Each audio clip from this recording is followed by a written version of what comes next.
ঠিক একইভাবে সেনাবাহিনীর বিবেকবান জুনিয়র এবং মধ্যম সারির অফিসারদেরকেও ব্যাপকভাবে নাড়া দেয়। ভিডিওগুলো যত ছড়িয়ে পড়ছিল ততই থমথমে হয়ে উঠতে থাকে সেনাবাহিনীর অভ্যন্তরীণ পরিবেশ। 27 তারিখ প্রাপ্ত গোয়েন্দা তথ্যের ভিত্তিতে সেনাপ্রধানকে জানানো হয় পরিস্থিতি নিয়ন্ত্রণের বাইরে চলে যাচ্ছে। কোনো অবস্থাতেই প্রধানমন্ত্রীকে ক্ষমতায় রেখে পরিস্থিতি নিয়ন্ত্রণ করা সম্ভব নয়। গোয়েন্দা ওই রিপোর্টে আরও জানানো হয় সেনাবাহিনীর ভেতরে বিদ্রোহের আশঙ্কা দেখা দিয়েছে। বিশেষ করে মধ্যম সারি এবং জুনিয়র অফিসারদের ভেতর ব্যাপক অসন্তোষ লক্ষ্য করা যায়। একই রিপোর্ট প্রধানমন্ত্রীর অফিসকেও অবহিত করা হয়। সেই রিপোর্টের পরেও কঠোর অবস্থানে যাবার সিদ্ধান্ত নেওয়া হয় সরকারের পক্ষ থেকে। এদিকে গোয়েন্দা রিপোর্টের প্রেক্ষিতে সেনা ইউনিটের মধ্যম সারি জুনিয়র অফিসার এবং সৈনিকদের উপর কঠিন সামরিক গোয়েন্দা নজরদারি চলতে থাকে, যে কারণে প্রচণ্ড ক্ষোভ থাকলেও কোনো ধরনের পূর্ব প্রস্তুতি ও পারস্পরিক যোগাযোগ না থাকায় সেনাবাহিনীর দেশপ্রেমিক অফিসার ও সৈনিকেরা কিংকর্তব্য বিমূঢ় হয়ে পড়েন। 27-28 দুই দিন এভাবেই টান উত্তেজনার মধ্য দিয়ে কেটেছে। 29শে জুলাই শেখ হাসিনাকে পরিস্থিতি সম্পর্কে ধারণা দিতে সেনাপ্রধান সারা দেশের অফিসারদেরকে নিয়ে সেনা সদরের হেলমেটে একটি ভিডিও টেলিকনফারেন্সে দরবার গ্রহণ করেন। সেই কনফারেন্স অপারেটরের অসাবধানতাবশত স্ক্রিনে হঠাৎ করে ক্যামেরা টার্ন অফ করা HPM নামে একটি বক্স ভেসে উঠেছিল। এরপরে উপস্থিত অফিসারেরা হাসিনার উপস্থিতির বিষয়টি বুঝে ফেলেন। অনেকের ধারণা শেখ হাসিনা উপস্থিত আছেন এটা বোঝাতেই HPM বক্সটি সবাইকে দেখানো হয়েছিল, যেন কেউ কোনো ধরনের অভিযোগ করতে না পারেন। কিন্তু সবাইকে অবাক করে বেশ কয়েকজন অফিসার তাদের ক্ষোভের কথা জানান। এর মাঝে রাজশাহী CMH এর একজন মেজর র্যাঙ্কের নারী চিকিৎসক 19 থেকে 23 তারিখ পর্যন্ত চলা ছাত্র হত্যার বিভীষিকাময় বর্ণনা তুলে ধরে আবেগী এক বক্তব্য দেন। সূত্র জানিয়েছে এ সময় সেনাবাহিনীর কয়েকজনকে কাঁদতে দেখা গেছে। একদিকে সেনাবাহিনীর উচ্চপদস্থ অফিসারদের মারমুখী অবস্থান, অন্যদিকে বেশিরভাগ জুনিয়রদের নিষ্ক্রিয়তার মধ্য দিয়ে সেনাবাহিনীতে স্পষ্ট দুটি ভাগ লক্ষ্য করা যায়। এরই মধ্যে সেনাবাহিনীর কাছে প্রাপ্ত গোয়েন্দা তথ্য অনুযায়ী যে কোনো সময় সেনাবাহিনীতে বিদ্রোহ দেখা দিতে পারে। বিশেষ করে লেফটেন্যান্ট কর্নেল থেকে নিচের অফিসারদের ভেতর ব্যাপক ক্ষোভের বিষয়টি গোয়েন্দা প্রতিবেদনে জানানো হয়।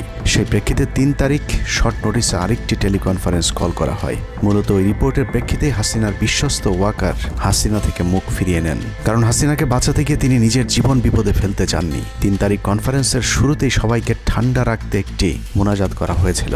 যে মোনাজাতে গুরুত্বপূর্ণ একটি দোয়া ছিল রাব্বানা লা তাজআলনা মাআল কওমিজ জালিমিন, অর্থাৎ হে আল্লাহ আমাদেরকে জালিম সম্প্রদায়ের অন্তর্ভুক্ত করবেন না। এ সময় পুরো দরবার রুমে পিন পতন নীরবতা লক্ষ্য করা গেছে। মূলত ওই মোনাজাতের মধ্য দিয়ে ফয়সালা হয়ে যায় সেনাবাহিনী কাদের পক্ষে দাঁড়াবে।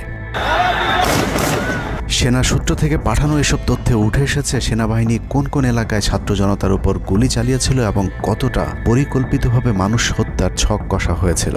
4 তারিখও সেনাবাহিনীর ভূমিকা ছিল অত্যন্ত অস্পষ্ট। কিছু জায়গায় সেনাবাহিনী ছাত্রদের পক্ষে, আবার কিছু জায়গায় ছাত্রদের উপর গুলিও চালিয়েছে। 4 আগস্ট সবার প্রথম 24 ডিভিশন চট্টগ্রামের GOC lieutenant general Mainur Rahman তার বাহিনীকে ছাত্রদের পাশে দাঁড়ানোর নির্দেশ দেন। 5 তারিখ সকাল পর্যন্ত আর্মির ভূমিকা ছিল অত্যন্ত সন্দেহজনক। সকাল 10টা পর্যন্ত আর্মি কড়াকড়িভাবেই দায়িত্ব নিয়েছিলেন। বিশেষ করে গণভবনের আশপাশে 12টা পর্যন্ত ছাত্রদেরকে ভয় দেখাতে কয়েক রাউন্ড লাইভ অ্যামুনিশন ফায়ার করা হয়। 4 তারিখ 3 বাহিনী প্রধান, পুলিশ প্রধান এবং DGDGF-এর সারা রাত নির্ঘুম কেটেছে। 3 থেকে 5 তারিখ পর্যন্ত গুরুত্বপূর্ণ কিছু ঘটনা ঘটেছে, সেটা তুলে ধরবার আগে শেখ হাসিনার পালিয়ে যাওয়ার বর্ণনা দিয়ে আসা যাক। 5 তারিখ সকাল ঠিক 9টায় প্রধানমন্ত্রীর অফিসে গিয়ে শেখ হাসিনাকে পদত্যাগ করতে বলেন সেনাপ্রধান। শেখ হাসিনার কথা শোনার সাথে সাথে সেনাপ্রধানকে দৌড়ে মারতে আসেন। এ সময় 3 বাহিনী প্রধানকে অকথ্য ভাষায় গালাগাল করেন শেখ হাসিনা। জেনারেল ওয়াকারকে হাসিনা বলেন, তুই পুলিশকে দেখে শিখতে পারিস নাই। এ সময় বিমান বাহিনী প্রধান সজীব ওয়াজেদ জয়কে ফোন করে তার মাকে বোঝানোর জন্য অনুরোধ করেন। সজীব ওয়াজেদ জয় এটি জানার পর উল্টো আর্মি চিফকে 2 তুকারি করে হুমকি দিতে থাকেন, তোর কোন বাবা তোকে চিফ বানাইছে, তোর বউ ছেলে মেয়ে কে কোথায় আছে সব কিছু দেখে নেওয়া হবে। রাগান্বিত হয়ে এরপরে সজীব ওয়াজেদ জয় লাইভে গিয়ে আবল তাবল বকতে থাকেন। ঠিক আছে, শেখ হাসিনার পর আপনাদের কি হবে সেটা আমারও চিন্তার বিষয় না, আমার পরিবারের আর চিন্তার বিষয় না, আপনারা বুঝবেন। এরই মধ্যে 9:30 বেজে যায়। শেখ হাসিনাকে কোনোভাবে রাজি করাতে না পেরে সেনাপ্রধান হাসিনাকে 2টি বিকল্প দেন, পদত্যাগ অথবা গ্রেফতার। ওদিকে মিরপুরে বসানো সেনাবাহিনীর চেকপোস্টগুলো খুলে দেওয়া হলে বিনা বাধায় গণজোয়ার ঢুকে পড়তে থাকে। মবটি যখন গণভবন থেকে মাত্র 20 মিনিটের দূরত্বে চলে আসে, এ সময় সেনাবাহিনী এক প্রকার জোর করে শেখ হাসিনাকে পদত্যাগপত্রে সই করান। এ সময় এসএসএফের দু একজন এগিয়ে আসতে চাইলেও সেনাপ্রধান হাত ইশারা করলে তারা জায়গায় দাঁড়িয়ে থাকেন।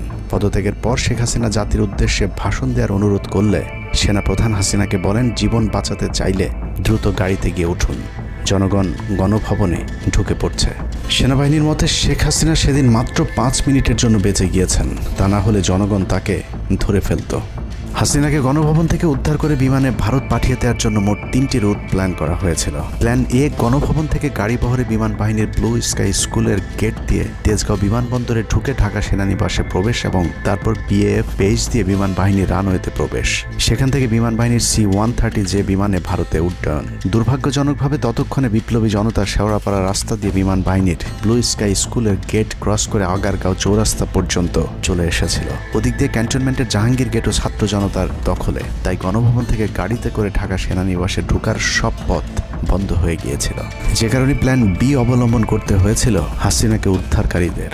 প্ল্যান বি অনুযায়ী গণভবন থেকে বিমান ঘাঁটিতে যাওয়ার তখন একটাই পথ বাকি ছিল, তা হলো হেলিকপ্টারে যাওয়া। বিমান বাহিনীর MI-17 হেলিকপ্টার চন্দ্রিমা উদ্যানের পাশে বাণিজ্য মেলার মাঠে এসে অবতরণ করে। খুনি হাসিনা চন্দ্রিমা উদ্যানের পাশের রাস্তা দিয়ে বাণিজ্য মেলা মাঠে প্রবেশ করে এবং সেখান থেকেই হেলিকপ্টারে করে বিমান বাহিনী ঘাঁটিতে নিয়ে যাওয়া হয় তাকে।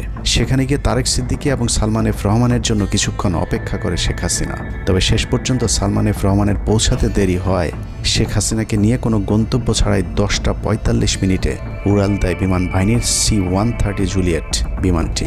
সাধারণত বিমানের রুট ব্যবহারে কোড ব্যবহার করতে হলেও সেটা করেনি। রাডার ফাঁকি দিতে জীবনের ঝুঁকি নিয়ে এই পদ্ধতি অবলম্বন করা হয়েছিল। ফুল ফুয়েল লোড করা হয়, ভারতে যদি জায়গা না হয় তাহলে যেন মধ্যপ্রাচ্যের কোনো দেশ পর্যন্ত চলে যাওয়া যায়। মোট 9 জন পাইলটকে নিয়ে বিমানে ওঠানোর পর কোনো ধরনের নির্দেশনা বা ম্যাপ প্ল্যানিং ছাড়াই পাইলটদেরকে বলা হয় টেক অফ করতে।